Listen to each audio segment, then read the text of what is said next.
दोस्तों फिर से एक बार आप सभी के सामने एक नई वीडियो के साथ हाज़िर हूँ और आज की इस वीडियो में हम दिल्ली की उस घटना का जिक्र करेंगे जो कि संगम बिहार में हुआ है। जैसा कि आप सभी को पता होगा कि एक लड़की थी जो दिल्ली पुलिस डिफेंस में काम कर रही थी, जिसको बहुत बुरी तरह से सेक्सुअली असॉल्ट किया गया। फिर उसको जो है बहुत ही दर्दनाक मौत दी गई और ये घटना इतना खौफनाक है कि इसको बयान करना भी मैं ये नहीं समझता हूँ कि यहाँ पे सही रहेगा। आज का जो मुद्दा ये है कि दिल्ली ऐसे स्टेट में जो कि यूनियन टेरिटरी है और वहाँ इस तरह की घटना हो रही है, जहाँ ये दावा किया जा रहा है कि अभी एक रिपोर्ट आई थी दिल्ली को लेकर, जहाँ दुनिया में सबसे ज़्यादा जो सीसीटीवी कैमरास है वो दिल्ली में लगा हुआ है और फिर केंद्र सरकार है यानी कि मोदी सरकार और केजरीवाल की सरकार है और इस तरह की घटना जो है वो आसानी से हो जाती है, जो कि एक अफसोसनाक बात है। और इस पर अरविंद केजरीवाल और नरेंद्र मोदी की सरकार को जवाब देना पड़ेगा, क्योंकि हर कोई इस मसले पर जो है बोल रहा है, लेकिन जो मीडिया है वो उस पर खामोश है। और इस मसले पर हर किसी को बोलना चाहिए, क्योंकि किसी तरह का वायलेंस अगर वुमेन्स के खिलाफ होता है तो किसी भी सोसाइटी के लिए, किसी भी देश के लिए अच्छा नहीं है। और जिन लोगों ने ऐसी वारदात को अंजाम दिया उन लोगों पर सख्ती से कार्रवाई होनी चाहिए और एक सबक मिलना चाहिए कि आखिर ये लोग ऐसी घटना को अंजाम कैसे दे देते हैं। और क्योंकि लड़की जो थी वो दिल्ली पुलिस में थी, डिफेंस में, और जब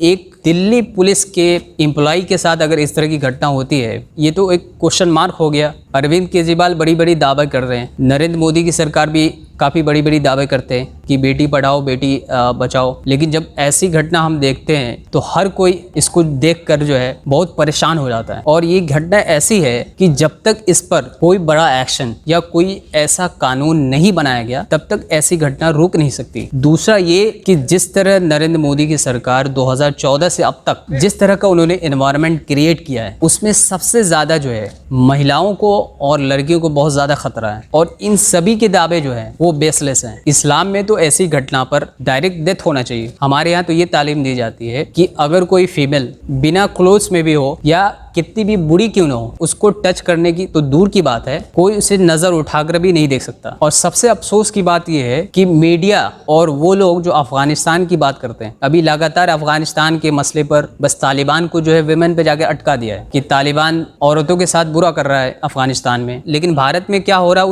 उसकी कोई नहीं सोच रहा है और नहीं कोई बोल रहा है, और नहीं बोलने में हर कोई शामिल है। इसमें खासकर सबसे ज्यादा कमजोरी तो उन लोगों की है जो अपोजिशन में है, सबसे बेकार हो चुके हैं वो लोग। उनको भी अफगानिस्तान के मसले पे बोलने में बहुत अच्छा लगता है। और इनका मेन टारगेट क्या होता है? अफगानिस्तान तो एक इनके लिए बहाना है। मसला ये है कि इस्लाम को नीचा दिखाना, मुसलमानों को नीचा दिखाना, क्योंकि उसी की राजनीति आज भारत में हो रही है। और हर कोई ये चाहता है कि मुसलमान जो है अपने दीन से अलग हो जाए, चाहे वो अपने आप को लिबरल कहने वाले हो या जो सेकुलर कहते हैं अपने आप को, या फिर जो RSS और बीजेपी से ताल्लुक रखते हो। और ऐसी घटना के पीछे बहुत सारी बातें हैं। इसमें ऐसे लोग भी आते हैं, जैसे अभी एक दासना टेम्पल का एक प्रीस्ट है नरसिंहानंद, वो खुलेआम औरतों को जो है रखेल कह रहा है, और न तो उस पर कोई कार्रवाई हो रही है और न ही बीजेपी इस पर कोई नोटिस ले रही है। इन लोगों का दिमाग जो वो भ्रष्ट हो चुका है। इनको औरतों के साथ कैसा रहना चाहिए पता नहीं है, बस क्योंकि भारत में हिंदू मुस्लिम के बीच में एक जहर को बोना है, तो इस वजह से ये लोग जो है ऐसे मसले पर नहीं बोलते हैं। और इस वीडियो में मैं उस लड़की का नाम लेना नहीं चाहूंगा जिसको 4 महीने हुए थे दिल्ली पुलिस ज्वाइन किए हुए, और ऐसा